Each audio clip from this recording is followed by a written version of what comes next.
प्रभू येशू ख्रिस्ताच्या अतिश्रेष्ठ नावात आपणास प्रेमाचे अभिवादन. पवित्र शास्त्र बायबलमधील उत्पत्ती 1 आणि 1 मध्ये आपण वाचत आलो, प्रारंभी देवाने आकाश व पृथ्वी ही उत्पन्न केली. प्रहसन व निरसन, सर्व विश्वामधील सर्व मनुष्यांच्या सर्व मतप्रणाली, सर्व विचारधारणा, विविध विश्वास यांच्या समाज व संस्कृतींचा विचार करता, प्रियांनो, आयुष्य पुरणार नाही एवढे मनुष्यांचे प्रहसन आज आपल्याला जगात दिसून येतात आणि ज्याचा त्याचा मागोवा व मार्ग हे अतिप्रिय आहेत आणि त्यापैकी एकाचाही आपण अनादर व अपमान करू शकत नाही. पुन्हा म्हणतो, त्रिवार नाही.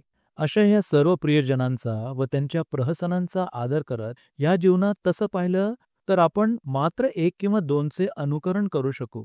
मग बाकीबद्दल काय? मोठा प्रश्न आहे ना. कसे बरं याचे निरसन होऊ शकेल? म्हणून देवाच्या वचनातील हे एक वाक्य सर्व बाबींचे निरसन करत असलेले आपल्याला दिसून येते. प्रारंभी देवाने आकाश व पृथ्वी ही उत्पन्न केली. या एका वचनावर विश्वास ठेवल्याने हे किती सरळ व सोपे होते, बघाल का माझ्याबरोबर? 1. देव नाही म्हणणाऱ्या नास्तिकवादास, ज्याला एथिझम म्हणतात, अपवाद म्हणून देव आहे, देवाचे अस्तित्व. कारण आपण वाचले, प्रारंभी देवाने. 2.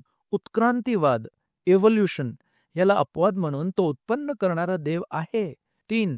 ईश्वर व सृष्टी एकच आहेत असे म्हणणाऱ्यांना, ज्याला पॅन्थिझम म्हणतात, अपवाद म्हणून एक बाब एक दिवशी निर्माण करणारा तो देव आहे, म्हणून प्रत्येक दिवसाचे निर्मितीचे वर्णन पवित्र शास्त्रात दिलेले आहे. प्रियांनो, घडवलेले व घडवणारा हे निश्चित वेगळे आहेत ना.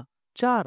भाग्य किंवा फेटिझम, यास अपवाद म्हणून देव आहे, पण सोबत त्याची इच्छा, योजना व संकल्प आहेत. तो म्हणतो, माझे विचार तुमचे विचार नव्हत, माझ्या कल्पना तुमच्या कल्पना नव्हत. इर्मया 29:11 मध्ये आपण वाचतो, तुझ्याविषयीचे जे संकल्प माझ्या मनात आहेत ते मी जाणतो, ते तुझ्या हिताचे आहेत, अनिष्टाचे नाहीत, ते तुला भावी सुस्थितीची आशा देणारे असे आहेत. प्रियांनो, आपण बोलतच जाऊ.